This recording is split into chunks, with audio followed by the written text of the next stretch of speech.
Good evening. I'm going to start by trying to wake everyone up a little bit. So, I want everyone to raise their hand who has ever eaten meat or who eats meat. So just raise your hand if you're a meat eater. In fact, pretty much everyone. Just keep your hands up. Now, take lamb as a very favourite dish. If you discovered that the way lamb was caught was someone went into a field and grabbed a little lamb and hacked its legs off and left the body there to die, and then that's how it, and then they served up the legs, and that was what you ate. Who here would still eat that sort of meat knowing that was how the animal was killed?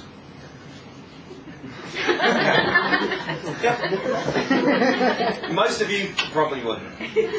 So tonight, what I'm going to talk to you about is the great waste that is shark finning. So I'm not going to talk to you about sheep, but shark finning. That exact scenario happens very regularly with sharks. So tonight, I'm firstly going to talk to you a little bit about sharks. Yeah. What is a shark? What does it do? We all know about them. We all kind of have some Jaws type music goes in the back of our head whenever you think Jaws. But I say actually where they fit into the world. I'm going to talk to you a little bit about shark finning and an industry and why it occurs. And the next bit I'm going to talk to you about is what everyone here who wants to can do to try and prevent this waste and this barbaric behaviour. So sharks. Sharks are an apex predator, so they live right at the top of the food chain. Their job is basically eating everything else. But there's not many sharks. There are quite a small number of them really in the oceans. So they're also known as what's called a foundation species, because while there's not many of them, they form the foundation of the ecosystem. Removal of the shark from the ecosystem really will change the ecosystem, despite there's not been that many of them to make a difference, but their impact is that high. So also, shark facts.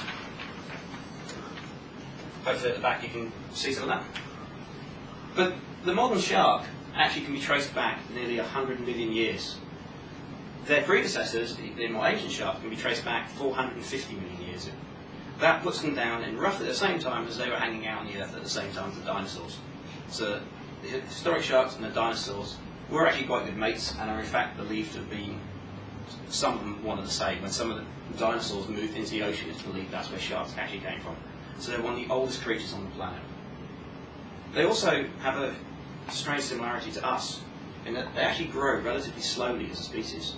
They take a long time to grow, they mature very late in life, and they only have a few pups.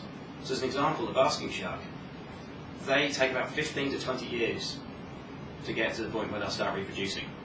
They will only produce about 4 pups in their entire life, will the pair of a basking shark, which is not many at all. And they will often live to 50, 80 years, and that's all that. So you see the average lifespan of most sharks is still about 20 or 30 years, which is still quite significant. But the whale shark, they've found some whale sharks to be over 100 years old. So, very, very noble creatures. There's a lot of species. There's about 400 different species of sharks. Out of that 400, nearly 100, well, over 100 of them are listed in the threat category. Another 100 are in near threat, and 3 species of shark are actually on the endangered species list. And it'll surprise you what the 3 are. One of them's the basking shark, one's the whale shark, and the third one is the great white shark. It's an endangered species. And probably the most frightening fact about our shark population when you compare it to how important they are in species is that in some areas the shark population has decreased by 80% in the last 15 years. So it's a massive decline. So at the same time you've got this really important creature and there's not many of them. So why are they disappearing? Well, one of the really big ones is the shark fishing industry, which is like all other fishing stocks. We're eating a lot of fish. That's just the way the world is.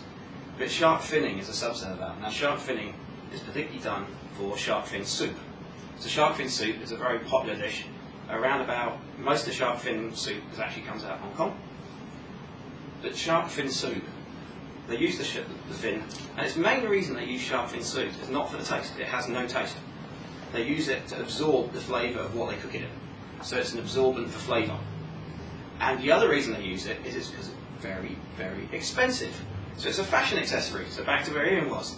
It's cool if you've got guests to say, here's the shark fin soup. It's kind of a very flash thing to do. It's like giving them the very finest wine. But the fin has no flavour, so you have to cook it in something nice. The problem with the fin is the fin makes up 5% of the overall shark. But the fin itself is worth somewhere between 500 and 700 US dollars per kilogram of shark fin.